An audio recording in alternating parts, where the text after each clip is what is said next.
¿Qué tal? Buenas a todos. Nos encontramos para una nueva clase de Cristología, la unidad 6, y vamos al punto D. Este punto se titula La ciencia de Jesús. Es decir, vamos a ver ahora un poquito cómo conocía Jesús, qué conocía Jesús. En primer lugar, tenemos que decir respecto de la ciencia de Jesús que hay una teoría medieval de una triple ciencia en Cristo. ¿Mm? Pero claro, el problema acá de entrada es que está basada en la perfección de Cristo. Como Cristo es Dios, aún humanamente, debe tener la perfección de conocimientos. Entonces, se postulaba para Cristo una triple ciencia. En primer lugar, Cristo, por su unión con el Verbo, tendría la ciencia de los elegidos, lo que se llama visión beatífica, que es la misma ciencia que tendremos nosotros, el mismo conocimiento de Dios de cuando nos vayamos al cielo. Según esta teoría, Cristo desde la concepción con su alma ve a Dios y al ver a Dios conoce en el Verbo toda la realidad, solo no conoce lo posible.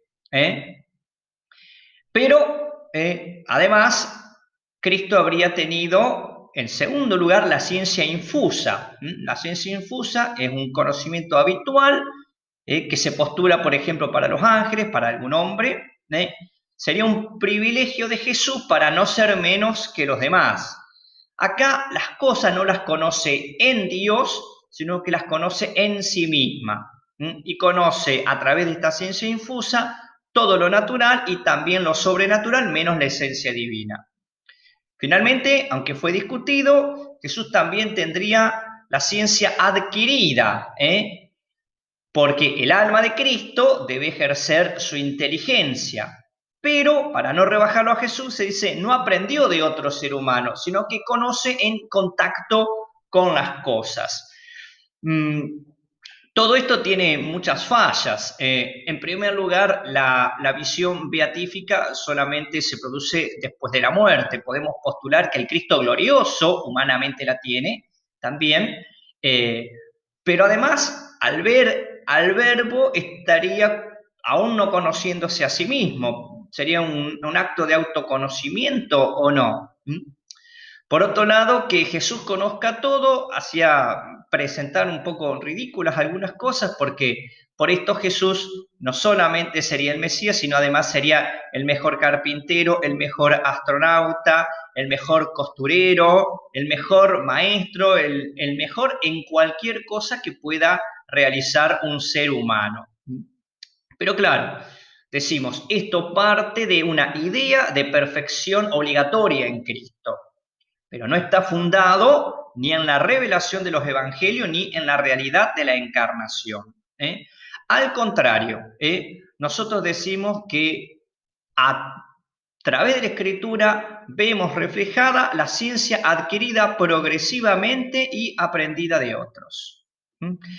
En los evangelios se nos muestra los conocimientos humanos de Cristo. El Verbo no interfiere en esto y Jesús aprendió como aprendemos todos nosotros, progresivamente y de otros. En primer lugar, tenemos que decir que Jesús aprendió de sus padres, de José, de María.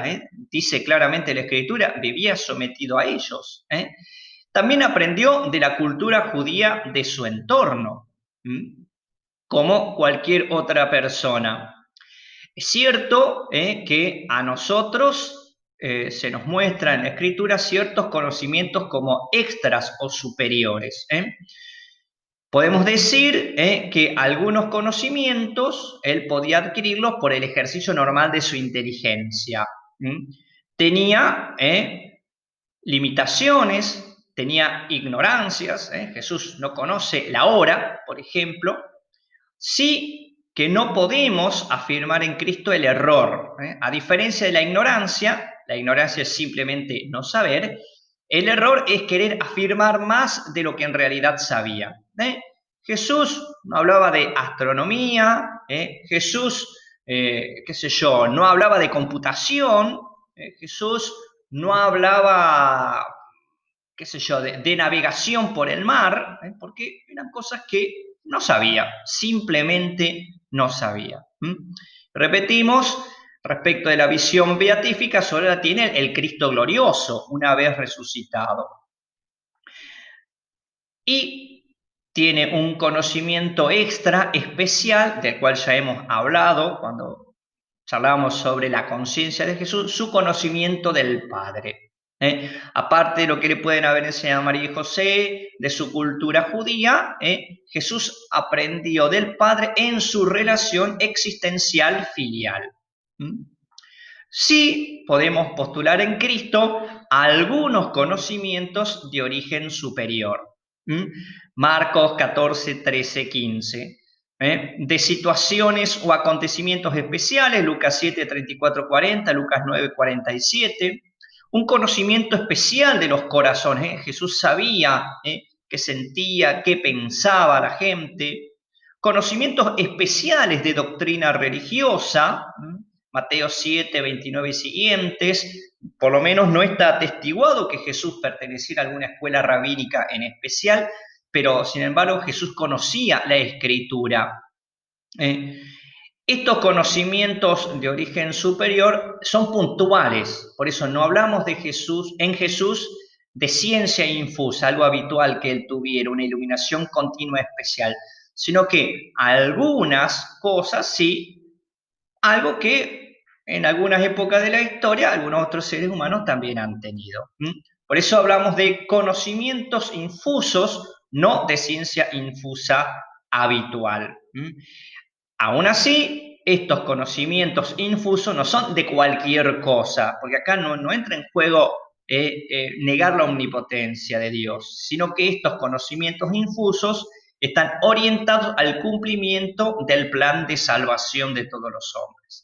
Podemos decir que debido a esto, Cristo tenía un conocimiento del plan redentor en general. Volvemos un poquito a la postulación sobre el error. Los protestantes liberales, Strauss y otros, dijeron que Jesús cometió un error, porque al parecer, según la postura de ellos, Jesús creía inminente el fin escatológico, y después parece que se equivocó. Pero no es eso lo que Jesús dice. En primer lugar, Marcos 13:32, Jesús mismo dice que ignora el día y la hora del fin del mundo. Por otro lado, no tenemos que tomar literalmente las imágenes de su perspectiva escatológica, Juan 2, 19, 21, Marcos 14, 62, Marcos 13, 26, 27. Las catástrofes que se describen, en definitiva, es una especie de luto cósmico por la muerte de Cristo y el mal en el mundo, donde evidentemente siempre va a haber persecuciones para los seguidores de Cristo. Por eso nosotros hacemos algunas diferenciaciones también entre escatología en Cristo, que se cumple con su pasión, muerte, resurrección, con su ascensión y sobre todo con la venida del Espíritu Santo. Porque ahí está el verlo a Él. Se trata de la iglesia. Mateo 16, 28, Mateo 10, 23. Jesús tiene, en definitiva, nuevos sentidos. Por un lado, la escatología judía se cumple en su drama interior. Por un lado, desmitifica la escatología, le quita esas imágenes tradicionales, y el cumplimiento no está en prodigios desconcertantes, en catástrofes, sino en su drama interior. Por otro lado, para Cristo, estas catástrofes, estas cosas que iban a suceder y las persecuciones que sus seguidores iban a sufrir, son parte del proceso, porque el fin del mundo, su parusía, que ahí es verdadero fin del mundo, es un acontecimiento positivo, porque es la consumación de su misión. Antes tiene que acontecer lo anterior, pero va a acontecer siempre a lo largo de la historia. Miren, guerras, catástrofes, injusticias, persecuciones han acompañado siempre a la humanidad, han asolado siempre a la iglesia, y cada época creyó que ya se viene el fin del mundo. Esto es signo. Miren, el fin del mundo nadie conoce el día y la hora, y el fin del mundo será plenificación, no será destrucción. En el mientras tanto están estos males que los cristianos estamos llamados a combatir, a no transar con el mal, a mitigar el dolor del mundo y a perseverar en la fe. Y finalmente Jesús da un nuevo sentido a la historia. El gran acontecimiento escatológico no es la parusía, sino su venida en la iglesia, su venida a la iglesia que le da sentido a la historia, y la obra de la evangelización, para que todos lo conozcan, que con la venida del Espíritu Santo comienza. Finalmente, unas palabritas acerca del desarrollo de la conciencia mesiánica. Nos preguntamos si Jesús conocía sobrenaturalmente su mesianismo, o algunos postulan que Jesús tenía una idea al principio como de que iba a tener éxito, que iba a convertirse en un Mesías según los esquemas judíos, y que poco a poco se fue dando cuenta del fracaso y que entonces cambia el discurso. Bueno, nosotros tenemos que decir que en teología vemos que por su conciencia filial, Jesús siempre estuvo seguro de su lugar frente al Padre y frente al mundo. Sí que esta experiencia que tiene en contacto del Padre de su misión ha tenido una especie de desarrollo interno. En primer lugar, la experiencia. Conociendo lo esencial del drama redentor, Jesús ha entendido cada vez más, cada vez mejor, la hostilidad que crecía contra él y cómo iba a resolverse finalmente este drama. Jesús sabe que tiene que dar la vida. Ahora, el modo concreto lo va conociendo a medida que se desarrollan los acontecimientos. Segundo lugar, apoyándose en la escritura, en la meditación, en su conocimiento de ella, de los profetas, del pueblo de Dios, ha profundizado el designio divino y el valor de esa prueba a la cual estaba destinado. Por eso él se pone como el servidor sufriente. Y el tercer elemento, los conocimientos que le han sido concedidos de lo alto sobre algunos aspectos de su pasión.